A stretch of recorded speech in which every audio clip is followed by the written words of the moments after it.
Jangan lupa like, komen, dan subscribe channel YouTube TVRI Bengkulu, serta nyalakan lonceng notifikasinya.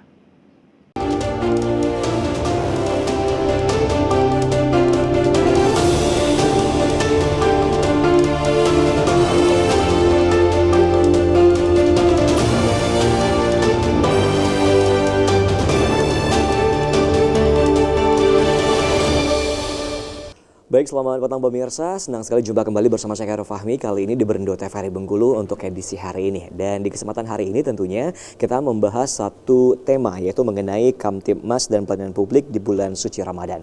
Bersama dengan kami telah hadir di studio TVRI Bengkulu, yaitu yang pertama ada Bapak Kombes Pol Sudarno. Selamat petang Bapak. Selamat sore, semoga berbahagia. Sehat Pak? Alhamdulillah. Dan selanjutnya kita sapa juga untuk narasumber kita yang berikutnya, ada Pak Widodo selaku Kadis Dukcapil Kota Bengkulu. Assalamualaikum warahmatullahi wabarakatuh. Selamat sore Bapak. Selamat sore Mas Fahmi, selamat sore Pak Kapolres. Iya. Baik, nah tema kita hari ini pemirsa itu mengenai yang namanya Kamtibmas dan juga pelayanan publik di bulan Ramadan. Dan kita tahu bahwa kalau pelayanan publik di bulan Ramadan ini mungkin agak sedikit waktunya ya untuk berkurang atau seperti apa, nanti kita akan berbincang dengan dua orang narasumber kita. Nah kita terlebih dahulu kita ke Pak Widodo dulu nih selaku Kadis Dukcapil Kota Bengkulu. Baik Pak, untuk pelayanan publik, Dukcapil kan memang melakukan pelayanan publik setiap harinya, baik di luar bulan suci Ramadan ataupun juga di bulan suci Ramadan. Nah, untuk di bulan suci Ramadan tahun ini itu ada perubahan jadwal atau ada seperti apa nih Pak untuk di kebijakan Dukcapil sendiri? Terima kasih Mas Fahmi terkait dengan pelayanan publik ya di bulan suci Ramadan.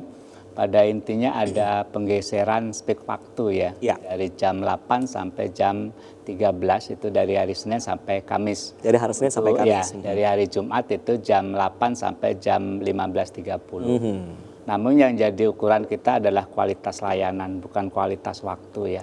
Ya, jadi yang harus kita tingkatkan adalah profesionalitas ya, kemampuan untuk mengupdate semua persoalan sehingga masyarakat dengan space waktu yang dikurang ini pelayanan bisa kita lakukan dengan baik.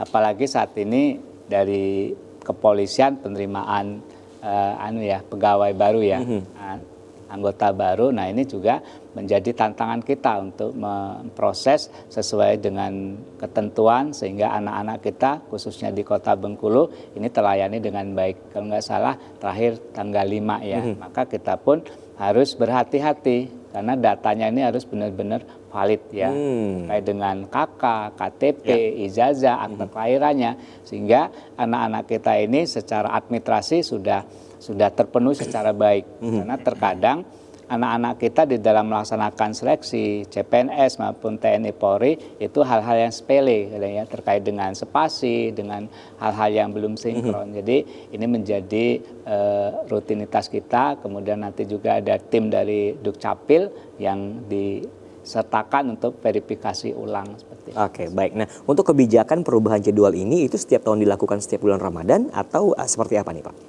Nah ini karena menyangkut terkait dengan pelayanan publik, sudah barang tentu dasar hukumnya adalah surat edaran wali kota. Ya, karena kita juga tidak bisa serta-merta untuk merubah jadwal, karena ini terkait dengan layanan publik. Layanan publik ini kan harus terpenuhi dengan baik, jangan sampai masyarakat merasa dirugikan.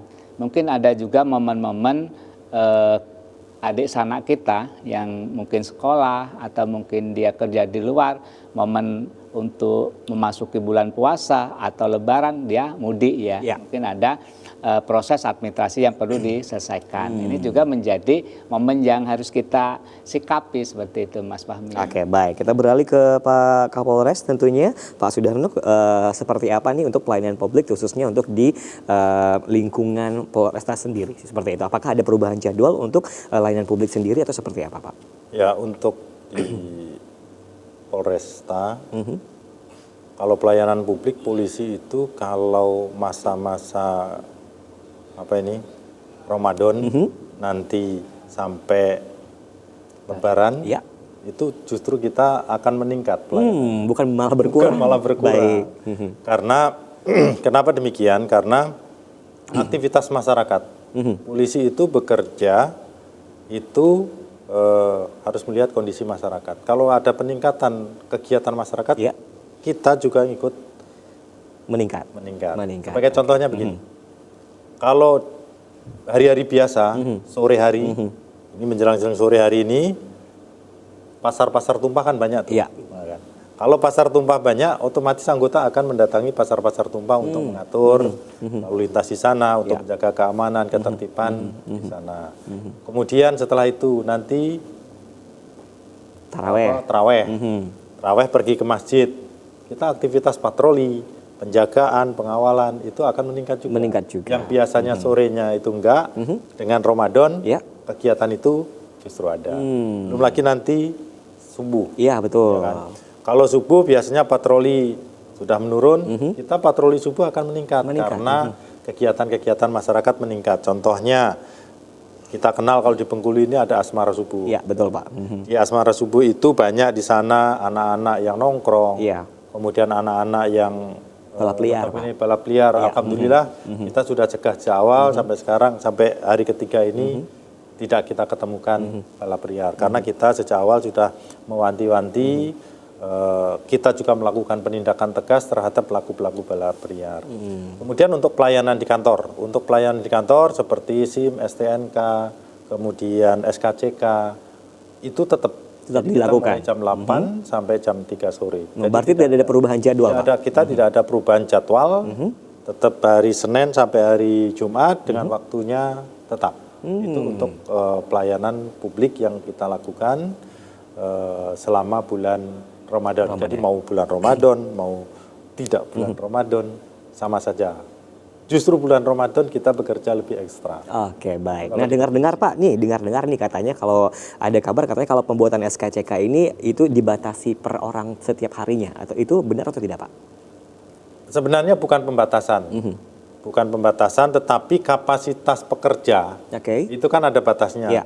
Daripada nanti nggak selesai besok balik lagi, mendingan ini daftarnya sudah ada daftar tunggu gitu kan. Sehingga betul-betul satu hari itu bisa terselesaikan.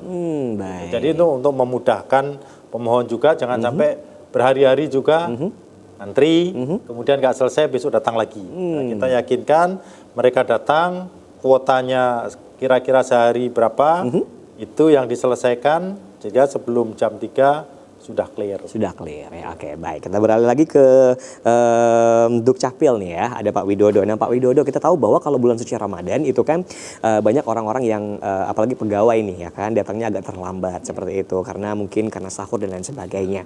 Nah, ini sendiri keterlambatan ini itu akan membuat pelayanan publik di Dukcapil ini akan sedikit terhambat atau seperti apa nih, Pak? Terima kasih Mas Fahmi. Terhitung bulan Maret ini, kita sistem absen sudah koordinat ya. Artinya absennya di kantor. Nah, kan mau tak mau pegawai itu harus hadir. Jadi nggak ada kata terlambat karena ini kan konsekuensi terhadap kinerja, terhadap TPP-nya. Nah, seperti itu. Nah, ini menjadi pemicu layanan insya Allah bisa meningkat karena kehadirannya tepat waktu, karena absennya sudah berdasarkan titik koordinat. Oke, baik kalau gitu. Nah, untuk terkait harapan tema kita mengenai yang namanya pelayanan Kamtibmas dan juga pelayanan publik ini di bulan suci Ramadan nih, Pak. Nah, untuk pelayanan bulan suci Ramadan ini seperti apa untuk harapan dari pihak Dukcapil sendiri tentunya? Apakah akan tetap optimal atau seperti apa pelayanan publiknya?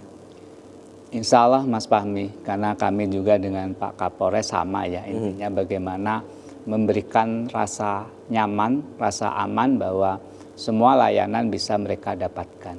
Ya, artinya kita juga di Dukcapil ada skala prioritas di dalam pelayanan. Ya. Misalnya lansia yang sedang dirujuk di rumah sakit, seperti itu kan. Kemudian yang ODGJ seperti itu. Intinya apabila ada persoalan-persoalan kita harus komunikasi untuk menentukan penyelesaian. Karena kan kadang kita nggak tahu Pak, Mas, urgensi dia melaksanakan pelayanan itu untuk apa?